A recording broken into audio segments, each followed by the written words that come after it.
We finally have some new details on the island. Yesterday, during PlayStation's State of Play stream, we got our first look at the trailer for the island. Shortly after the trailer, 2K put out a page about what to expect with the island and details about how it works. It's interesting to say the least, and I know people have already started sharing their opinions on it, but before I share mine, let's look at the details I felt were the most important.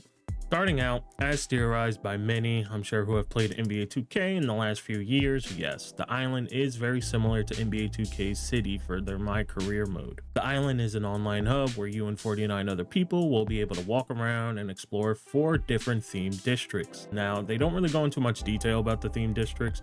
I will summarize what they put on the website for the districts. You can look at it in the description below. I'll have the link to the page, but we're going to start out with the Hero HQ. The Hero HQ, they say on the website page that it's an area that celebrates top WWE stars that have overcome all the odds. It seems it gets attacked by villains every so often, so they could try to gain power on the island. I don't really get what that means. I guess maybe it's like just like a game mode. Maybe that's where you go to just do online matches. I'm not 100% sure. The next area is the Arcade of Tomorrow, saying it's a mecca for all gamers, comic book lovers, and the pop culture obsessed. Next is the Temple of Ancestors. It's a tribute to the importance of lucha culture and acknowledges wrestling greats who have paved the way. And last, the Deadlands, which is just basically a big spooky area based around the Undertaker that they describe as the portal to the supernatural. Basically, these areas are going to be where you'll be doing your quests, your challenges, and live events in the island game mode. In addition, the island will also have its own story where you do quests to impress Roman Reigns and Paul Heyman. There will be 5 chapters to this story, the first coming with the release of the game, and the other 4 will come at a later date, and they are for free. So these will probably drop with every DLC pack update. Usually with WWE 2K, there's about like 4 or 5 DLC packs for superstars. So when those updates drop, I assume that's when these chapters to the story will drop as well. Now you may be asking, quests and challenges, what do I earn? Well, that's where we'll go to next. The island's quests, challenges, and live events will get you XP and VC. XP goes towards your My Superstar level, which goes up to level 50. So I guess this is just like an overall like level for like that character or that account. I'm not 100% sure. While the VC goes towards purchasing upgrades for your superstars, such as attributes, and raising attributes will give them badge progression.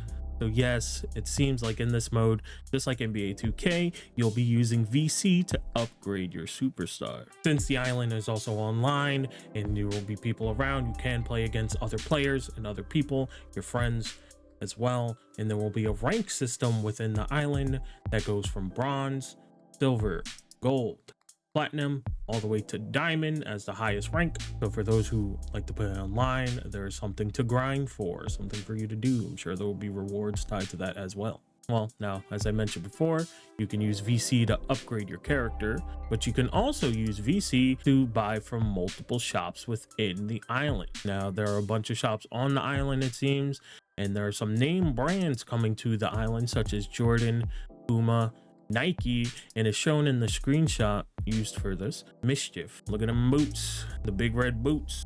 Can't say I won't buy these. And if you do make a purchase, it will not be held to the island. So if you might make a purchase within the island, that piece of clothing or whatever you buy from the island will be able to be used outside of the mode. So if there's a character you want to create and you create them and like, damn, I wish they could have the big red boots. Well, they can have the big red boots. So, and you don't have to be on the island to have them have the big red boots. Now that about sums up what we know about the island so far, and I do have my thoughts, so that's where now I'll be sharing them. If you don't want to hear them, you click off, don't blame you. Those are all of the details for the island we know now. I am now going to talk about how I feel about what we have learned. So I think the island seems pretty cool. It's nice to see something different in WWE 2K, but as someone who has played lots and lots of hours of NBA 2K and seen how bad the monetization gets, it's hard not to fear it happening to WWE 2K as well. Now it seems like this year My Rise and the island are 2 different entities, and I don't think you need VC to upgrade upgrade your My Rise character. But if they are doing a story within the island, it's not too far off to think that maybe My Rise may go away in later games, and the only story-based stuff will be in the online hub mode like the island, because we don't know if it's going to still stay the island or they're going to switch it up later. And that's when you'll need to upgrade your characters with VC, and that even being more like NBA 2K. But I do say this with every game that has microtransactions: if you don't want to buy microtransactions, don't. They are optional at the end of the day, and you shouldn't feel pressured to do so. You can get VC by playing matches online in the island and doing the quests and stuff, but hopefully they give a good amount of VC to make the grind worth it. The same goes for people who want to buy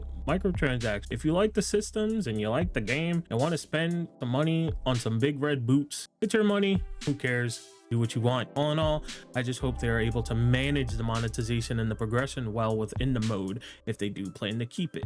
Will I buy things like clothes and such with VC? Potentially, because I like to buy stupid shit. They bring those big yellow Croc boots, I'm buying them. But if you do not support the decision of the monetization and don't want to buy, that's totally fine. But that's all there is about the island as of right now. Thank you for watching. If you stayed this long, I appreciate it so much. Make sure to sub for more WWE 2K25 content and just wrestling content as a whole. I will see you next time.